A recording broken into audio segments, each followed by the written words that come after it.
પાટણ જિલ્લાના સમી તાલુકામાં આવેલ સમી પ્રાથમિક કુમાર શાળામાં તારીખ 24 માર્ચે વિશ્વ ટીબી ક્ષય દિવસ નિમિત્તે જાગૃતિ કાર્યક્રમ યોજાયો હતો। આ કાર્યક્રમ સમી તાલુકા કાનૂની સેવા સત્તા મંડળના માધ્યમથી આયોજન કરવામાં આવ્યો હતો। કાર્યક્રમ દરમિયાન શાળાના વિદ્યાર્થીઓને કાનૂની માર્ગદર્શન સાથે આરોગ્યલક્ષી શિક્ષણ આપવામાં આવ્યું હતું।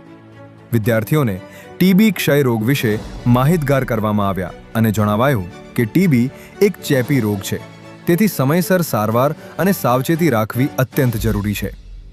વિદ્યાર્થીઓને સમજાવવામાં આવ્યું કે વર્ષ 1882માં મહાન વૈજ્ઞાનિક ડૉક્ટર રોબર્ટ કોચ દ્વારા ટીબીના જીવાણુની શોધ કરવામાં આવી હતી, જેના સ્મરણાર્થે દર વર્ષે 24 માર્ચે વિશ્વ ટીબી દિવસ ઉજવવામાં આવે છે।